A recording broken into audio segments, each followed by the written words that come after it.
श्रीमद् भागवतम स्कंध 1 चैप्टर 8 महारानी कुंती द्वारा प्रार्थना तथा परीक्षित की रक्षा।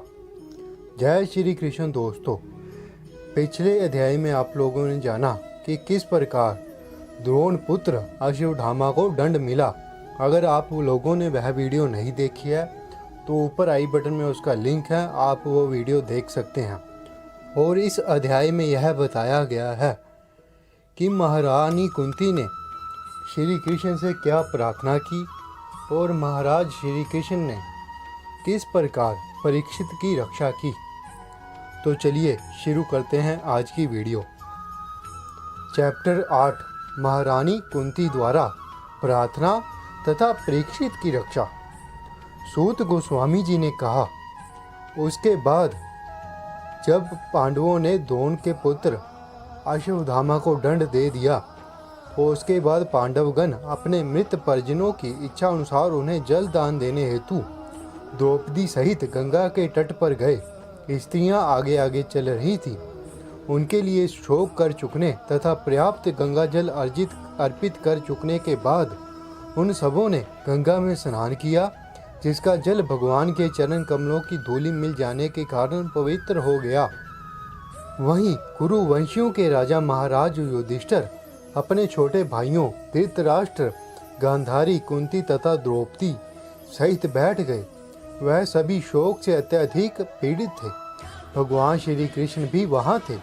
सर्वशक्तिमान के कठोर नियमों तथा जीवों पर उनकी प्रतिक्रियाओं का दृष्टांत देते हुए भगवान श्री कृष्ण तथा सारे मुनियों ने समस्त स्तब्ध एवं शोकार्थ जनों को ढांढस बंधाया। धूर्त दुर्योधन तथा उनके दल ने छल करके अजात शत्रु युधिष्ठिर का राज्य छीन लिया था। भगवत कृपा से वह फिर से प्राप्त हो गया और जिन दुष्ट राजाओं ने दुर्योधन का साथ दिया था वह सब भगवान के द्वारा मार डाले गए। अन्य लोग भी मारे गए, क्योंकि महारानी द्रौपदी के केशों को पकड़कर खींचने से उनकी आयु क्षीण हो चुकी थी। भगवान श्री कृष्ण ने महाराज युधिष्ठिर से 3 अश्वमेध यज्ञ संपन्न कराए और इस तरह उनकी पवित्र ख्याति 100 यज्ञ करने वाले इंद्र की तरह ही सर्व दिशाओं में फैल गई। फिर भगवान श्री कृष्ण ने सात्यकी तथा उद्धव के साथ प्रस्थान करने की तैयारी की। उन्होंने शील व्यासदेव आदि ब्राह्मणों से पूजित होने पर पांडु पुत्रों को आमंत्रित किया। भगवान ने सभी का समुचित अभिवादन किया। ज्यों ही वह द्वारका जाने के लिए रथ पर सवार हुए, त्यों ही उन्होंने भयभीत उत्तरा को तेजी से उनकी ओर आते हुए देखा। उत्तरा ने कहा, है देवाधिदेव, है ब्रह्मांड के स्वामी, आप सबसे महान योगी हैं, कृपा मेरी रक्षा करें, क्योंकि इस द्वैतपूर्ण जगत में मुझे मृत्यु के पास से बचाने वाले आपके अतिरिक्त अन्य कोई नहीं है प्रभु, आप सर्वशक्तिमान हैं। एक दहकता हुए लोहे का बाण मेरी ओर तेजी से आ रहा है। मेरे प्रभु, यदि आपकी इच्छा हो तो यह मुझे भले ही जला दे, लेकिन यह मेरे गर्भ को जलाकर गर्भपात ना करे। है प्रभु, कृपया मेरे पर इसका अनुग्रह करे। उत्तरा भगवान श्री कृष्ण जी के पास आती और कहती है कि एक बाण मेरी ओर मुझे मारने के लिए आ रहा है, कृपा आप मेरी रक्षा कीजिए। सूत गोस्वामी जी ने कहा, उनके वचनों को धीरज के साथ सुनकर अपने भक्तों के पति सदैव अत्यंत वत्सल रहने वाले भगवान श्री कृष्ण तुरंत समझ गए कि द्रोणाचार्य के पुत्र अश्वत्थामा ने पांडव वंश के अंतिम वंश को समाप्त करने के लिए ही ब्रह्मास्त्र छोड़ा था। है महान विचारकों में अग्रणी उस दहकते हुए ब्रह्मास्त्र को अपनी ओर आते देखकर पांचों पांडवों ने अपने अपने पांचों हथियार संभाले। सर्वशक्तिमान भगवान श्री कृष्ण ने यह देखकर कि उनके अन्य भक्तों पर जो पूर्ण रूप से उनके शरणागत थे महान संकट आने वाला है, उनकी रक्षा के लिए तुरंत ही अपना सुदर्शन चक्र उठा लिया। परम योगेश्वर श्री कृष्ण प्रत्येक व्यक्ति के हृदय में परमात्मा के रूप में निवास करते हैं। अतएव कुरुवंश की संतति की रक्षा करने के लिए उन्होंने उत्तरा के गर्भ को अपनी निजी शक्ति से आवृत कर लिया। है शौनक, यदि अश्वत्थामा द्वारा छोड़ा गया परम ब्रह्मास्त्र अमोघ था, लेकिन उसका निवारण हो सकता था, लेकिन विष्णु के तेज के समक्ष वह निष्क्रिय हो गया और व्यर्थ ही हो गया। है ब्राह्मणों, इस गुहा तथा अचूक भगवान के कार्यकलापों में विशेष आश्चर्यजनक मत सोचो। वह अपनी दिव्य शक्ति से समस्त भौतिक वस्तुओं का सृजन, पालन तथा संहार करते हैं, यद्यपि वह स्वयं अजन्मा है। इस प्रकार ब्रह्मास्त्र के विकिरण से बचकर भगवान की भक्त सती कुंती ने अपने 5 पुत्रों तथा द्रौपदी सहित घर के लिए प्रस्थान करने को उद्धत श्री कृष्ण को इस तरह संबोधित किया। श्रीमती कुंती ने कहा, है कृष्ण, मैं आपको नमस्कार करती हूँ, क्योंकि आप ही आदि पुरुष हैं और इस भौतिक जगत के गुणों से निर्लिप्त हैं। आप समस्त वस्तुओं के भीतर तथा बाहर स्थित रहते हुए भी सबों के लिए अदृश्य हैं। सीमित इंद्रिय ज्ञान से परे होने के कारण आप ठगनी शक्ति माया के पर्दे से ढके रहने वाले शाश्वत अव्यय तत्व हैं। आप मूर्ख दर्शक के लिए ठीक उसी प्रकार अदृश्य रहते हैं जिस प्रकार अभिनेता के वस्त्र पहना हुआ कलाकार पहचान में नहीं आता। आप उन्नत अध्यात्मवादियों तथा आत्मा एवं पदार्थ में अंतर करने में समक्ष होने से शुद्ध बने विचारकों के हृदय में भक्ति के दिव्य विज्ञान का प्रसार करने के लिए स्वयं अवतरित होते हैं। तो फिर हम स्त्रियों आपको किस तरह पूर्ण रूप से जान सकती हैं।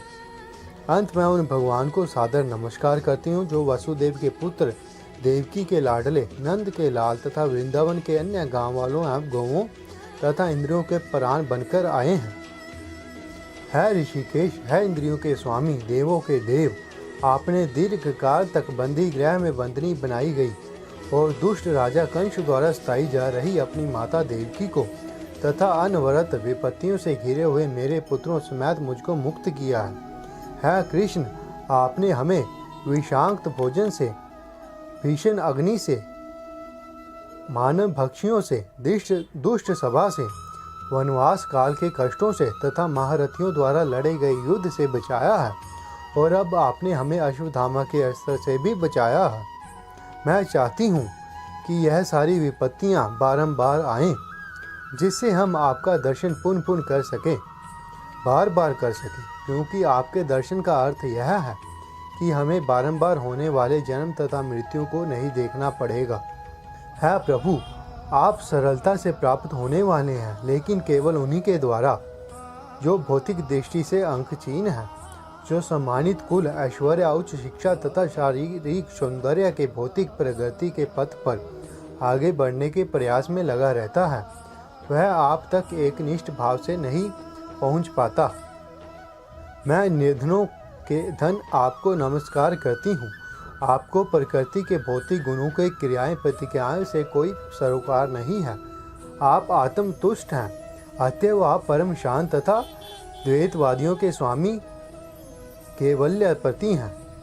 है भगवान, मैं आपको शाश्वत समय, परम नियंता, आदि अंत से रहित तथा सर्वव्यापी मानती हूँ। आप सबों पर समान रूप से दया दिखलाते हैं।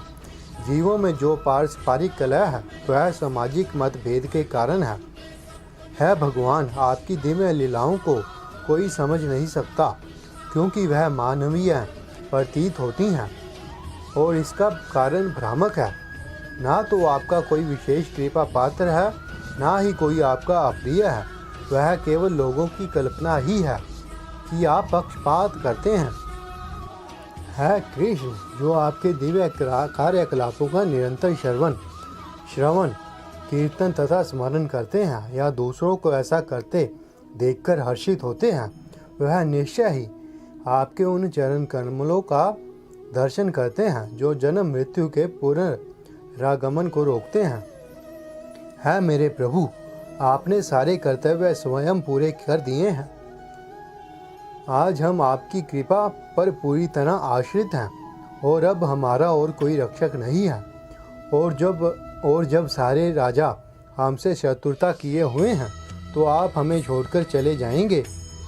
जिस तरह आत्मा के अदृश्य होते ही शरीर का नाम तथा यश समाप्त हो जाता है, उसी तरह आप हमारे ऊपर कृपा दृष्टि नहीं करेंगे तो पांडवों तथा यदुओं समेत हमारा यश तथा गतिविधियाँ तुरंत ही नष्ट हो जाएंगी। तो इस प्रकार भगवान को कुंती ने प्रार्थना की कि आप द्वारका ना जाएं और उनके साथ रहते रहें। तो उन्होंने उनकी प्रार्थना स्वीकार की और उनके साथ कुछ दिन और बिताए। इस प्रकार श्रीमद् भागवतम के पहले स्कंद के 8वें अध्याय का भक्ति वेदांत तात्पर्य पूर्ण हुआ। जय श्री कृष्ण।